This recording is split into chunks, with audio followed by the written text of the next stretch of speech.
आज जम्मू और Kashmir legislative assembly के बजट सेशन का आखिरी दिन काफ़ी गर्म रहा। सेशन की शुरुआत ही हंगामे से हुई जब नेशनल कॉन्फ्रेंस, कांग्रेस और पीडीपी के एमएलएज ने गांदरबल के अरहमा में एक 28 वर्षीय व्यक्ति की एनकाउंटर किलिंग को लेकर जोरदार प्रोटेस्ट किया।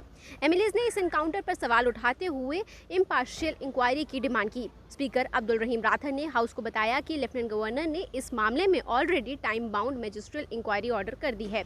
प्रोटेस्ट के बाद हाउस में क्वेश्चन आवर स्मूथली कंडक्ट हुआ, जहां सदस्यों ने अपने सवाल उठाए और सरकार ने उनके जवाब दिए। उसी के बीच क्वेश्चन आवर के आखिर में कैबिनेट मिनिस्टर सकीना आयतू ने एमएलए वहीद परा और पीडीपी पर तीखी टिप्पणी की, जिसके बाद दोनों में एक वर्बल क्लैश हुआ, जिसे कि वॉर ऑफ वर्ड्स भी कहते हैं, वो देखने को मिला। इसके बाद कॉलिंग अटेंशन मोशन के थ्रू कई अर्जेंट पब्लिक इश्यूज उठाए गए, जिसमें कि कई गंभीर मुद्दों को उजागर किया गया। MLA justice retired Hasnain Masoodi ने पामपोर और लेथपुरा में सैफरॉन की खेती को नुकसान हुआ है, उसका गवर्नमेंट का ध्यान उस पर खींचा। वहीं सलमान अली सागर ने सरकार का जकूरा में मिनी मेटर्निटी हॉस्पिटल का नॉन फंक्शनल होने की ओर ध्यान खींचा। इसी बीच कॉलिंग अटेंशन का जवाब देने के दौरान मिनिस्टर सकीना आयतू ने बिना नाम लिए पीडीपी विधायक को तीखा जवाब दिया। एमएलए दिवानी राणा ने अपने कॉलिंग अटेंशन मोशन में गवर्नमेंट को बताया कि जो ट्रांसफार्मर्स और पीएचई इक्विपमेंट्स की चोरी हो रही है, उस सामान को एज स्क्रैप भेजा जाता है, जिससे आम लोगों को इनकन्वीनियंस होती है और गवर्नमेंट को फाइनेंशियल लॉस भी होता है।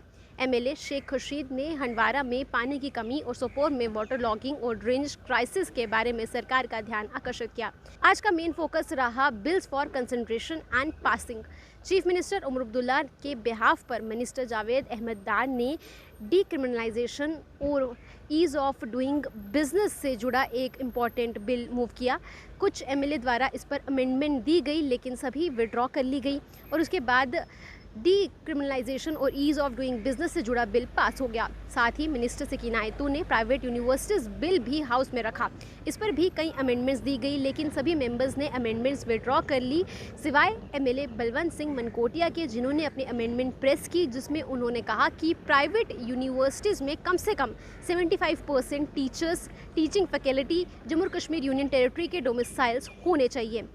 सिर्फ जम्मू एंड कश्मीर यूटी के रेजिडेंट्स ही प्राइवेट यूनिवर्सिटीज़ में नॉन टीचिंग स्टाफ के रूप में अपॉइंट किए जा सकते हैं, लेकिन ओरल वोट में कम सपोर्ट मिलने की वजह से वो रिजेक्ट हो गई और बिल पास हो गया।